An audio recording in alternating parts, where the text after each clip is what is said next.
রাধে রাধে সকলকে। সকলে কেমন আছেন? আশা করি ভালো আছেন। আমিও গোবিন্দের কৃপায় খুব ভালো আছি। তো আপনারা আগেও দেখেছেন দীনকৃষ্ণ ঠাকুরের প্রিয় শিষ্যকে নিয়ে আমি দু একটা ভিডিও বানিয়েছি। তো আজও ওনার একটা ভিডিও নিয়ে আমি আসছি, আর তার মুখ্য জবাব নিয়েও আমি আসছি। ভিডিওতে সঙ্গে থাকুন। আগে দেখে নিন ওনার বক্তব্য ভগবানের নিয়ে যে কটূক্তি উনি করেছেন, সেই কটূক্তি নিয়ে। আগে যে ভিডিও আমি বানিয়েছিলাম সেটা প্রমাণ সমেত ওনাকে আমি উত্তর দিয়েছি, আর এই ভিডিওতেও কিন্তু আমি ওনার প্রমাণ সমেত উত্তর দেব। তো চলুন ভিডিওটি শুরু করা যাক। আর চ্যানেলে যারা নতুন তারা চ্যানেলটি অবশ্যই সাবস্ক্রাইব করে দেবেন। আর আমি দেখছি যে এই কলিযুগে মানে যে ভালো করে, ভালো দেখায়, ভালো দেখানোর চেষ্টা করে, তাকে মানুষ সাপোর্ট করে না। যারা খারাপ নগ্নতা মানে দিয়ে ছবি ভিডিও বানাচ্ছে বা খারাপ পোস্ট করছে, খারাপ ভগবানের নিয়ে আলোচনা করছে, তাদেরকে দেখছি যে ভালোই মানুষ সাপোর্ট করছে। তো একটা জিনিস মাথায় রাখবেন যে এই খারাপ করে ভালো থাকাটা বেশি দিন আর নয়। খারাপ করে ভালো থাকাটা বেশি দিনকার জন্য নয়, এর একটা শেষ সবাইকারই আছে।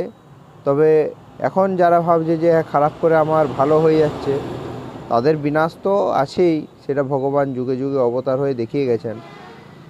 তো চলুন সেসব কথা সাইডে রেখে ভিডিওটি শুরু করা যাক। ভিডিওতে সঙ্গে থাকুন। আর ভিডিওটি যদি ভালো লাগে একটি লাইক এবং শেয়ার করবেন।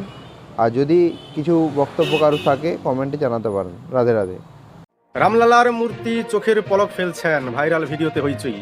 একথা আমি বলছি না, এমনটা বলছে দেশের সবচেয়ে বড় বড় সংবাদ মাধ্যমগুলির মধ্যে একটি। আনন্দিত আত্মহারা ভক্তকুল কিনারা হারিয়ে বলছে, যারা পাথরের মূর্তিতে প্রাণ প্রতিষ্ঠা নিয়ে হাসাহাসি করছিল, প্রশ্ন তুলছিল, তাদের মুখে পড়ল যোগ্য জবাব। সংবাদ মাধ্যম অবশ্য তাদের প্রতিবেদনে এটা পরিষ্কারভাবে জানিয়ে দিয়েছে যে এই ভিডিও আসল নয়, এআই ব্যবহার করে তৈরি করা হয়েছে এই ভিডিওটি। কিন্তু বিষয়টি এখানে থেমে নেই। অনেকেই জেনে শুনে এই ভিডিও ব্যবহার করে একই অলৌকিকতা বলে চালানোর চেষ্টা করছে, অর্থাৎ তারা এআই কৃত এই মিথ্যা ভিডিওকে সত্য বলে চড়াচ্ছে। অনেকে আবার এমনটা মন্তব্য করছেন যে সবেমাত্র ধর্ম ব্যবসার শুরু হলো, ব্যবসার উন্নতির জন্য প্রথমে এমন দু একটা অলৌকিকতার প্রয়োজন রয়েছে বটে, তা বিজ্ঞানকে ব্যবহার করে হলেও ক্ষতি নেই। বিজ্ঞানকে ব্যবহার করে অবিজ্ঞান ও কুসংস্কারের ব্যাপার বিজ্ঞানের যুগে বিজ্ঞান মনস্কদের কাছে এক নতুন চ্যালেঞ্জ। এই মিথ্যাকেও সাদরে গ্রহণ করছে মানুষ। এটা দেশ ও দুনিয়ার কাছে সবচেয়ে বড় চিন্তার। প্রজন্ম চুলোই যাক, পৃথিবী কুসংস্কার কুপ্রথার অন্ধকারে ডুবে থাক, তাতে কি যায় আসে?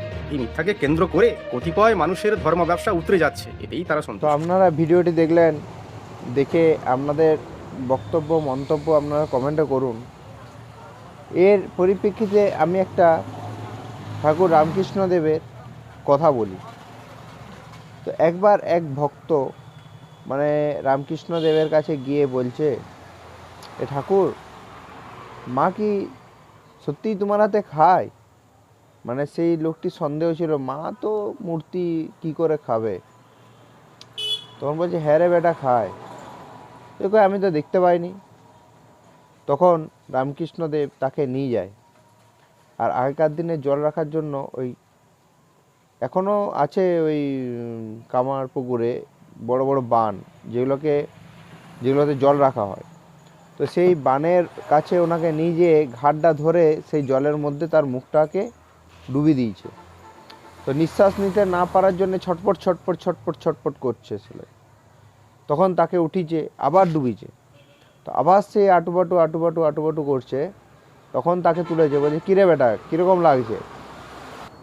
তো তখন রামকৃষ্ণদেব সেই ব্যক্তিটিকে বলে যে এই জলের মধ্যে যেরকম নিঃশ্বাস না নিতে পেয়ে আটুপাটু আটুপাটু করাচ্ছিল, ঠিক সেরকম মায়ের প্রতি প্রেম ভালোবাসা যখন এরকম আটুপাটু করে হবে, তখন তুইও দেখতে পাবি যে মা খাচ্ছে না খায়নি। মানে এরপর আমি একটা কথা বলি, এই যে এআই মাধ্যমে যে শ্রী রামচন্দ্রের চোখ পলক ফেলা বা এই নড়াচড়া যেগুলো করানো হয়েছে, সঠিক ভক্ত যদি সেই শুদ্ধ মনে সেই শ্রী রামচন্দ্রের পলক ফেলা দেখতে চায়, সেটিও কিন্তু দেখা সম্ভব। সেই মানসিকতা, সেই মনের ইচ্ছা, সেই ভক্তি মনের মধ্যে চায়, এরকম দীনকৃষ্ণ ঠাকুরের শিষ্যদের চেলাদের সেটা কোনোদিন জন্মাবেও না, আর তারা কোনো দিন দেখতেও পাবে না। এই ইনাদের জন্যেই এআই ব্যবহার করে দেখানো হচ্ছে, ইনাদের জন্য। আর ভগবানের কাছে বা ভক্তদের কাছে কিছু মানে ইম্পসিবল নাই, সব কিছুই পসিবল। তো যাই হোক, ভিডিওটি আপনারা সঙ্গে থাকুন।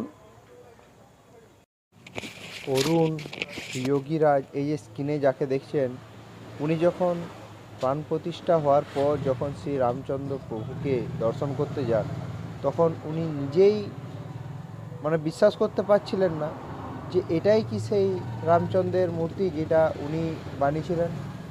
এটা ওনার নিজের কথা, ওনার নিজের বক্তব্য, এতে কোনো সন্দেহ নেই।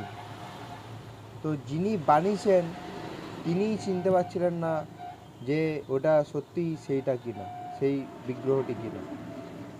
তো প্রভু রামচন্দ্রের যখন প্রাণ প্রতিষ্ঠা হয়ে যায়, তখন কিন্তু প্রভু নিজের সেই রূপে ফিরে এসেছেন। এই মূর্তিতে প্রাণ প্রতিষ্ঠা নিয়ে যে উনি হাস্য কৌতুক করেছিলেন, তো সেটার উনি মুখ্য জবাব আগেও পেয়ে গেছেন, আর এবারও পেয়ে গেলেন।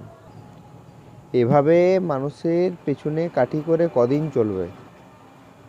দীনকৃষ্ণ ঠাকুর যেমন একদিকে উনি মঞ্চে দাঁড়িয়ে এভাবে সনাতন ধর্মের বদনাম করে চলেছে, সেরকম আরও ওনার শিষ্যরাও কিন্তু উঠে পড়ে লেগেছে সোশ্যাল মিডিয়াতে কিভাবে এই সনাতন ধর্মের মানুষদের আঘাত দেওয়া যায়। কিন্তু এটা তো কিছুই নয়, এটা কিছুই নয়। এর পরিপ্রেক্ষিতে মুখ্য জবাব দেনেওয়ালাও লোক আছে, মানুষ আছে। আর আরও একটা কথা প্রচলিত আছে, ভগবান জব দেতা है চপ্পড় ফাড় के देता है আর জব लेता है থাপ্পড় মার के लेता है। তো চলুন আরেকজন মাতাজির ইস্কনের ভক্ত, ওনার বক্তব্য শুনে নিন। মানে এই দুজনকার মধ্যে মানে পার্থক্যটা আপনারা চিন্তা করুন যে কতটা মানে পার্থক্য হতে পারে একজন ভক্তর মধ্যে আর একজন মানে নাস্তিকের মধ্যে। চলুন এনার মাতাজির ভিডিওটি দেখুন। রাধে রাধে। হরে কৃষ্ণ, রাধে রাধে। সত্যি কি বদলে গেল শ্রীরামের মূর্তি? সবাই যে বলছে প্রভু শ্রীরাম নাকি বদলে গেছে। হ্যাঁ, প্রভু শ্রীরাম গর্ভগৃহে প্রবেশ করতেই এবং তার মধ্যে প্রাণ প্রতিষ্ঠা হতেই তিনি কিন্তু বদলে গেছেন। আর এই কথা জানালেন অরুণ যোগীরাজ, যিনি নিজে হাতে ভগবান রামকে প্রতিষ্ঠা করেছিলেন। তিনি যখন গর্ভগৃহে প্রভুকে দর্শন করতে গেলেন, তখন তিনি নিজেই অবাক হয়ে গিয়েছিলেন প্রভুকে দেখে, কারণ তিনি নিজেই বুঝে উঠতে পারছিলেন না এটাই সেই রাম যাকে আমি বানিয়েছি। কারণ প্রভুর মধ্যে প্রাণের সঞ্চার হতেই প্রভু নিজের রূপ নিজেই ধারণ করে নিয়েছেন। তাই সবাই একসঙ্গে বলুন, জয় শ্রীরাম, জয় শ্রীরাম, জয় জয় শ্রীরাম। আপনারা ভিডিওটি দেখলেন, তো এবারে আপনারাই ডিসাইড করবেন কাকে সাপোর্ট করবেন কি কাকে সাপোর্ট করবেন না। তো যাই হোক, ভিডিওটি এখানে শেষ করলাম। ভিডিওটি ভালো লাগলে একটা লাইক দিয়ে দেবেন, আর ভিডিওটি শেয়ার করবেন সমস্ত সনাতন ভাইদের কাছে। আর কমেন্টে যদি কারো কোনো বক্তব্য থাকে কমেন্টে দিতে পারে। আর এই ভিডিওটি এত পরিমাণ শেয়ার করুন যেন ওই দীনকৃষ্ণ ঠাকুরের শিষ্যদের কাছে ভিডিওটি পৌঁছে যায়। রাধে রাধে। সকল ভালো থাকবেন, সুস্থ থাকবেন। জয় জয় শ্রী রাধেশ্বর।